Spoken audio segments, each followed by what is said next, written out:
Hi,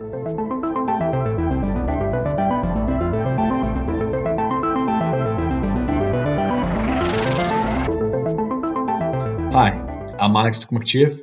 I'm from Creative Assembly Sofia, and today I want to talk to you about how we used player feedback in order to evolve A Total War Saga Troy's user interface and user experience. It is 38 degrees outside. We have only about 45 minutes, so let's get started. Now, this talk will not be about how to organize and conduct user tests. It won't be about how to gather player feedback or how to set up a user research team. All of these topics have already been covered online, and you can check out some really good resources at the Game UX Summit channel or the Games UR Summit channel on YouTube. I'm also not going to be talking about how we make UI at CA. That I covered a couple of months ago, and again, you can watch it at our YouTube channel. What I will talk about and I want to focus on is what feedback we gather at CA and what we use to gather it, how we use it to improve our UI and UX. And in order to do that, we're going to take a look at two case studies from Troy, aptly named the Entering the Debacle and Turning the Tide. Now, what I hope you take away from this talk is that you should always test your assumptions. That having good UX requires you to consider all feedback from all players. That if possible, you should give players a choice. That the best way to show players you're listening is by acting, not by talking. And that it is okay to not know all use cases as long as you test and get feedback, because you will encounter the blind spots in your design and you will be able to address them. Now, who am I? As I said, I'm Alex. I'm a huge Cowboy Bebop fan. I'm part of an online community called We Can Fix It in UI that is trying to push forward UI and UX in games and put forward best practices and ethical practices and help out everyone that's interested in the industry. I'm an avid game jammer. I've been participating in game jams for more than 5 years, and for the past 2 years, I've actively been part of the organization of Sofia Game Jam. It is not far-fetched to say that if it weren't for game jams, I wouldn't have been in the games industry. But probably the reason why you're here listening to me is because I'm a lead UI UX game designer on Total War. That is basically a very fancy way of saying that I work at the Department of Buttons and Stuff here at Creative Assembly Sofia. Now, CA Sofia is a sister studio of Creative Assembly. It was founded in 2017 when Sega Europe and Creative Assembly acquired Crytek Black Sea. During our first years, we were cutting our teeth and getting experience by developing DLCs for Total War Rome 2, before moving on and working on our first standalone title, which we released in August 2020, called A Total War Saga Troy. Since then, we've been actively supporting Troy with new content like the Amazon's DLC, the Ajax and Diomedes faction pack, and the recently announced huge update to Troy called Mythos, which is bringing mythological creatures and a historical mode to Troy, letting people play the way that they want. Now, what is a Total War Saga Troy?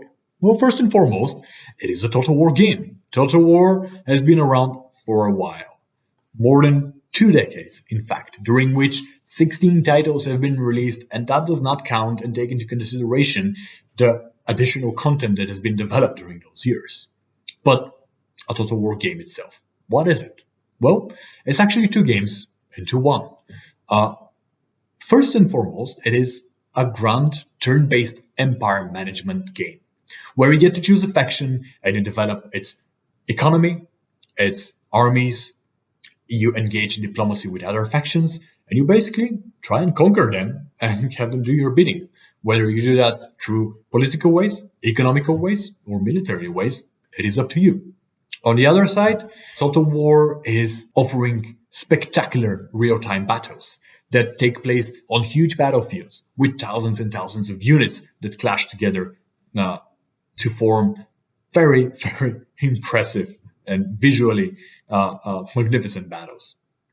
Troy itself is set specifically during the 10-year siege of Troy and explores the legendary conflict and is heavily inspired by the Iliad. Now that we've established what Total War is and what Troy is, let's move on to feedback channels.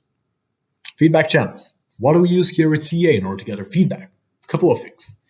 First, we have internal playtests. These are quick tests that we usually do during pre-production or production, and they're completely internal. They're done with other Creative Assembly devs to quickly and fast get feedback on a particular prototype or a new mechanic that we're working on. We also do external playtests, where we get people from the outside to test a specific part of the game. Maybe it's tutorial and onboarding, or how battles feel. We also do active community monitoring. Basically, everything that gets posted on Reddit, as YouTube comments, on Twitter, on Facebook, on our Total War forums, on our official Total War Discord channels, we see. We also do game previews where we send a build of the game to partners and we try and get feedback from them. And finally, we do active data gathering post-launch of a game, which is basically gathering whatever stat that we can, from how well is the economy of players doing around turn 62 to how many players are using a dual setup of monitors on 4K resolution. How does this feedback channel work? Well, we have a very specific flow. At the center are the project teams. They're the ones that conduct the internal playtests, as I said, because it's just fast. However, they actively work and communicate with 3 other teams that form the backbone of the feedback gathering. We have the influencer relations team that is connected to our partners and content creators, and they're the ones that organize the game previews, where we give a build of a game, perhaps a small part of it, maybe one battle, or the whole game, and we try and get feedback and impressions from them. We have our centralized user research team that is organizing our external playtests and then giving us an incredibly comprehensive and detailed report about what players did, what problems they experienced, what they liked, what they disliked. We also have our community team, which is the one actively monitoring our community. And once a week, they provide us, again, with a report that lists the highest priority issues that have been raised by the community, interesting topics that we should know about, for example, and a bunch of other stuff. Now, getting back to Troy and to its production timeline. So we started production in November 2018. During production, we also started doing our external tests. This usually happens around midway. Right before we hit alpha, we started doing external tests focused on onboarding and tutorials. We're going to talk about those in a bit. We entered beta in June 2020, and that was also the point where we did a game preview for Total War Troy, and we started active community monitoring because that's when our marketing campaign began. And we released the game in August 2020, which is when we started getting actual players, the data gathering began. We released our first DLC at the end of September 2020, and since then, we've been actively supporting the game. Now, we're going to focus on 2 specific periods in this timeline. The first one spanning from February 2020 up around the release of the Amazon DLC, and this is the Enter the Battle. The second one from the start of beta up until 1 or 2 weeks before release, called Turning the Tide. Now, let's go into the Enter the Battle. So, as I said, Total War is a turn-based game. What does that mean? Well, it means that players take turns where they execute a number of actions. So, for example, they can construct buildings, they can move armies, they can recruit units into their armies, whatever they want to do. They have a set amount of things they can do at a turn, then they end their turn, and that is when the AI or the other player does their turn, and so forth and so on. So, turn-based empire management. So, for the longest time, during Total War Troy's development, the way to end the turn in the game was via this little button here with the hourglass. This is actually something that we inherited from Warhammer 2, and it has been the way to end the turn in a Total War game since around 2014, 2015. So, we just took it. Players were used to it. That's how they were ending their turn. So we just stuck with it and stylized it to match the ancient Greek settings. Now, there's also one additional system to ending a turn in Troy, and that is called the pending action systems. So this is very useful. So the idea is that if you have actions that you have not done, we will basically show you what those are, and they appear at the place of the enter button to basically remind you what you can do and make sure that you don't forget anything that you can do before ending your turn. So these can be, for example, as you can see here, it says research available. So that means that if you click on that button, it will open the row decrease screen where you can research new technologies. This can also be, for example, a hero not moved button notification, or construction available in one of the settlements. You get the idea. Basically, it is great in that sense, but it caused some issues. Before we get to that, for Troy, we had agreed on a couple of pillars, game pillars. Our first one was that we wanted to reach a new audience. Especially considering that Troy was going to be exclusive to Epic, we knew that that would bring a lot of new players that hadn't played a Total War title before. And that meant that we needed to make sure that our onboarding and our tutorialization system made it easy for them to get into the game so that we can retain them. We also wanted to make Troy as accessible as possible, regardless of people's experience with strategy games or Total War games, and to also make it accessible for people with disabilities. And finally, however, we still had in mind our core players. So we put as a pillar familiar and consistent, because we didn't want to stray too far away from the Total War formula that players had been used to for the past 2 decades. Now, in February 2020, right before we entered Alpha, we had our first external onboarding and tutorial test. This was by the time when most of the tutorialization was already in the game. We had the initial part of the game already in, and we were pretty confident about that. So we set up a test that had a few objectives. The first one was to check if new to Total War players that have played PC strategy games but not Total War are able to play through our tutorial campaign, which is with Agamemnon. And the second objective was to discover any usability issues with game mechanics or UI. So the candidates that we got for this test were all users who had no prior experience in Total War games. People went through a couple of steps through this test. The first one was that they had to play through Troy's tutorial campaign. Then they played the 2 tutorial battles that we had. And finally, our user research team asked them questions about their experience that then they used in order to compile the report. Now, we went in pretty confident about to this test. We were expecting good results because, well, everyone in the office was playing the game perfectly fine. We had no issues. The tutorial campaign seemed good. We liked it.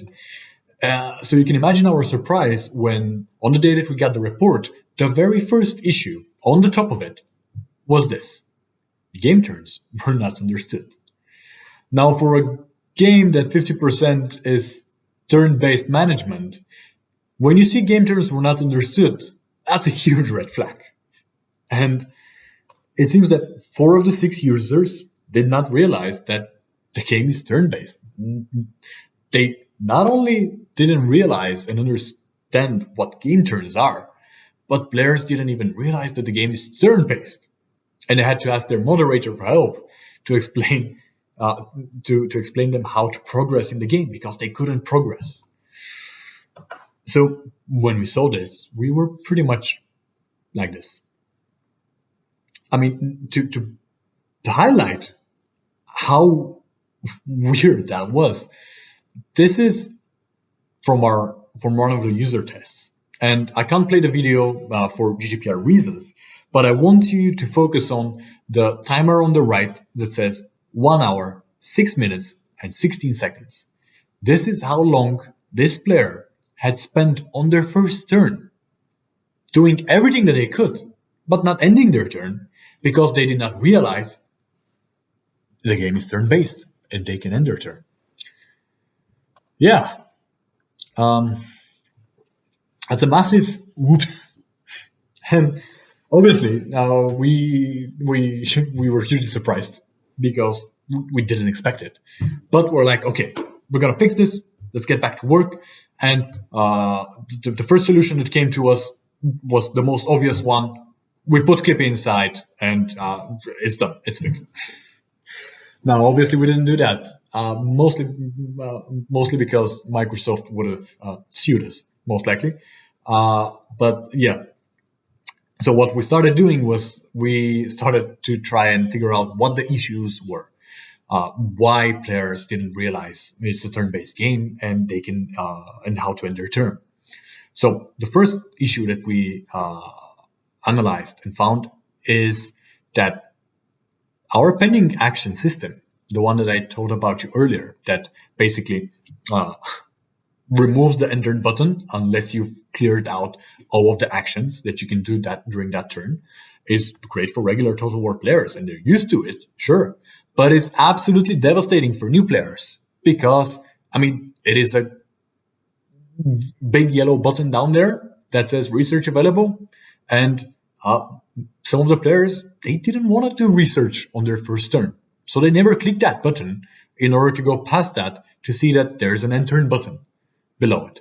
And they also didn't notice the little gray arrow on the side that when you click, it skips all of the action notifications and takes you just directly to the end turn button. So, obviously, not a great experience. So what was the solution to this? Well, we explored two different approaches. First, both aimed at basically detaching the pending actions button from the end turn button. Here you can see a mock-up of the first solution, which was to just take the pending action button away and put it on the left side. However, we felt that this would be too confusing because now the label research available wasn't entirely clear whether it was for the left button or for the right button. So we explored a second solution where we're like, okay, let's take all the pending actions. And instead of showing them one by one and, having players click through, for example, 15 of them at a late stage of the game, let's put them all in a new menu, which we're going to call notifications. Let's expand them with new content. So, for example, it's not going to say just hero not moved anymore, but it's actually going to say which hero you haven't moved. In this case, you can see Agamemnon. So that way, we accomplish two things. We keep the end turn button constantly visible for new players, and for veteran players, we expand the feature that they're used to, and we give them a nice to-do list that they can go through. Now, there was one issue with this. This also meant that we no longer had anything to stop players from ending their turn, even if they had pending notification. And we just assumed that they would open the menu from the new button that we added because, it was a nice big button. We added a counter that even said how many notifications you have, and it was glowing when you had unresolved notifications. Yeah, never assume. So, issue number 2. If you see this hourglass icon on a button, what would you assume the button does? Well, we didn't assume initially, but one of our QAs internally raised it. It's like, I don't get it. Why are we using an hourglass here? And we're like, well, an hourglass, it means end turn, right? But we decided to organize a survey and ask people exactly that.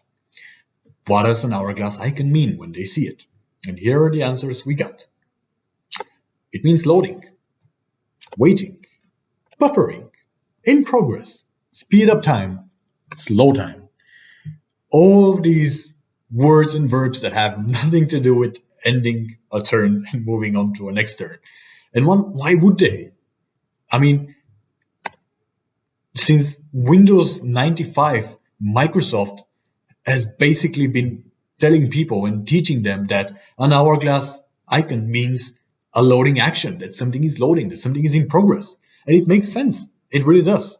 However, we were so used to having an hourglass there, we didn't even consider that people might not interpret it the same way that we do. And my reasoning for this is that I think that at one point, when Heroes of Might and Magic 3 first used an hourglass to indicate enter button, we kind of all just assumed that, yeah, that's the way to go, and that's how we're going to do it from now on.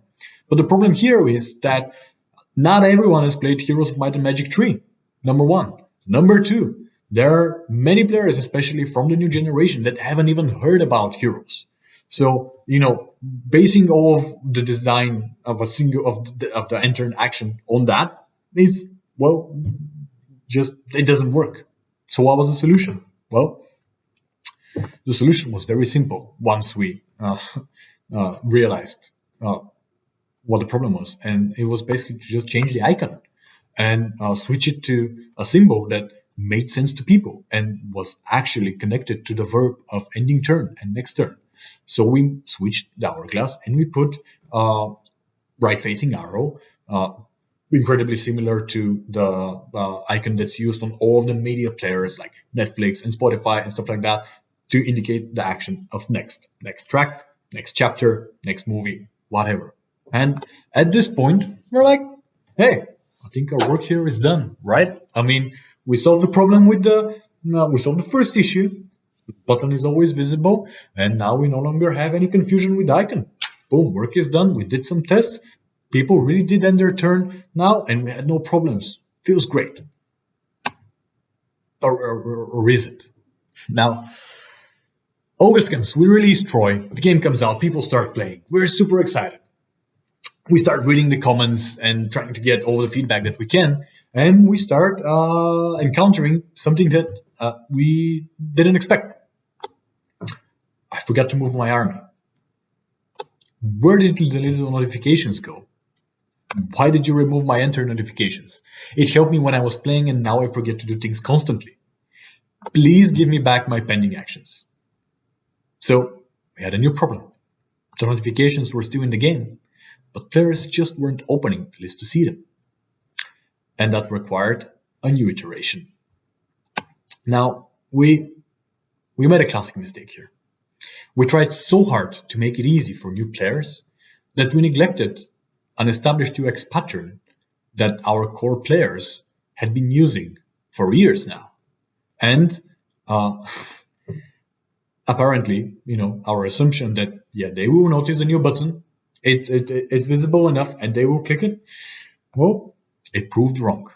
And that's our failure here, because we didn't test that specific assumption. So what do? We looked back and decided that, having something to kind of like block you from ending a turn, it makes sense. However, we needed to change the context around it. So we brought back just one action that obfuscates your enter, and that only appears if you have unresolved actions in your notifications list. And it's in the form of this icon of the exclamation mark icon that you see bottom right. And when you click it once, it immediately disappears. It opens the list with end actions upwards, and then you can choose whether you want to do the actions or you can end your turn directly.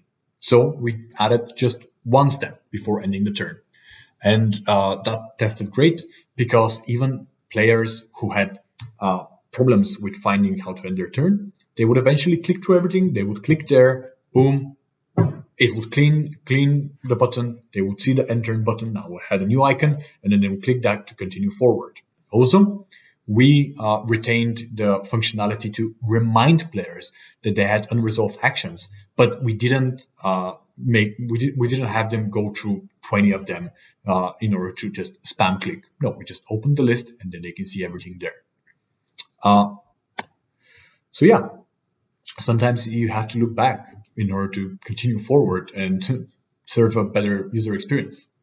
And however, by the time that we released this feature, the game had been already out for a couple of months. So we pushed that together with Amazon's DLC, if I remember correctly. And we realized that by that point, there would have been a lot of players who would have been used to the previous to the previous UX flow of just having their enter button constantly visible. So, we gave players a choice. We added a new option in our game settings that allowed them to enable the notifications button before enter, so that they could choose whether they wanted to have the reminder or not. It is up to them. And that is the state that we left it at. And it's a pretty good state for now. I'm not saying that we're not going to update it any further, but for now, we're happy with it, and players seem happy with it as well. Now, moving on to the second case study, Turning the Tide. Again, to remind you, this took place right around at the time that we entered beta in June 2020, and it lasted for about 2 or 3 weeks. So, before we move into it, we need to talk about battles, and specifically battles in Total War Troy. So, in June, we planned to have our first gameplay reveal. So we were going to send out a build to our content creators that we partner with, and it was a battle between Achilles and Kector that they could play with. And we were incredibly excited for them to get their hands on it, because we had introduced some new features to the battle system in Troy that we were eager to show people. And those include, for example, different unit weights and types, because Troy is very infantry heavy. We have light units that are low on armor, but are very fast, and they can inflict a lot of damage. We have medium armored units that can be shielded or unshielded. We have heavy units, again, they can be shielded or unshielded. We have elite units who are like special units that are unique per faction. We have mythical units, and we also have the powerful single entity hero units. So in order to represent these on the battlefield and on the HUD, we used a set of icons. So for the unshielded ones, and we have 3 different variations of the circles that indicated their weight, light, medium, and heavy. We had the same for shielded units, but the form was not a circle anymore. It's a little shield. Again, it grows, it gets more detailed and gets more strokes the higher the weight. And then we also had unique ones for the elite, the hero, and the mid units. So, gameplay reveal time. Everyone is pretty excited here at the office. We've been working for this for a long, long time. We can't wait for people to see the gameplay for the first time. And we're hyped, we're like, it's happening, isn't it? It's finally time for people to see the gameplay of the first Total War standalone game that we've been doing here. And content creators start putting out their videos. We start watching, and then we start reading the comments, and we start hearing the comments. And here are a couple of quotes. I can't tell the difference between the different weight units. Health and morale UI is way too big and blocks a lot of the actual battle. It is impossible to know the weight variety of units simply by looking. You can't prioritize targeting anything if you can't identify what they are at a glance. And to be honest, they were right. I mean, look at it. This is our battle HUD. At a glance, can you tell which of these units here is a shielded unit, and which is an unshielded unit, and which is a medium unshielded unit, and which one is a heavy shielded unit? No, you can't really. And we had done tests of the battle, but those were mostly focused on how the battles felt. The players understand some of the new features that we had implemented, like for example, the new terrain types, or the interactive grass, or hiding in forests and having your units invisible, and all those things. But no one really reported any problems with the UI, except the circular minimap that we changed later. So we just assumed that the HUD here and the icons, they're okay, and they weren't. So this happened in early June. We were supposed to release in August. So obviously, I mean, we entered panicking modes. We had less than 2 months until release, and the first gameplay reveal, the reception wasn't what we expected. It wasn't great. So what could we do, right? We're like, okay, let's try and get more data. So on the same day, we sat down, we organized a survey that we sent out to our content creators to ask them a bunch of questions related to the battles and to the HUD. So we wanted to learn more about how easy it was for them to identify the different unit weight types. Were they able to tell different units in their army? Were they able to tell their stamina, health, and ammunition, and all of those things? And we wanted to put some value onto that to see which were the highest priority issues that we had to address, because we didn't have time to address everything. And these are some of the results. 4 out of 5 as a score that it's somewhat hard to identify different unit weight types, and that's detrimental to the gameplay of the battle. So terrible. Mixed score on telling apart the different units in your army. Luckily, we had some good results here in terms of discerning your own units from the enemy units. Thank God. We sent out that survey on the same day or on the day after. I don't remember correctly. And we waited for feedback. Now, there was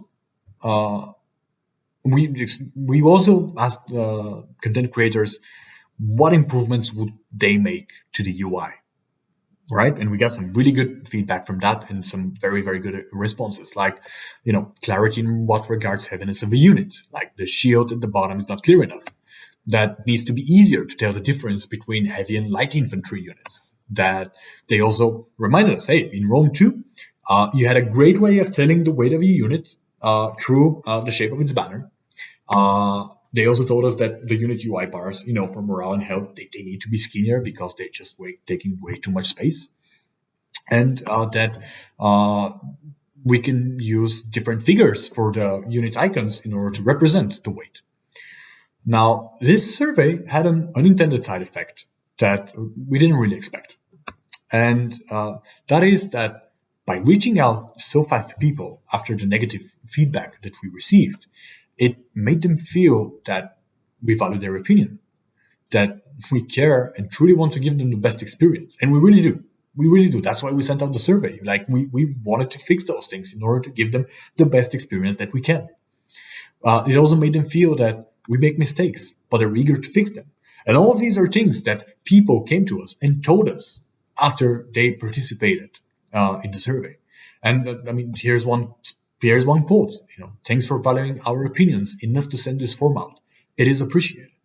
And again, I want to stress out, as this was unintended. We did not do it in order to get some good positive points with the community, but it just goes to show to you that if you are proactive, even if you make a mistake, fans and players will forgive you. They want to see the best game as well, and they are ready to work with you in order to push it forward to where it needs to be. Right. So we received the results from the survey, and we entered a 2-week sprint where we tried to fix as much as we can.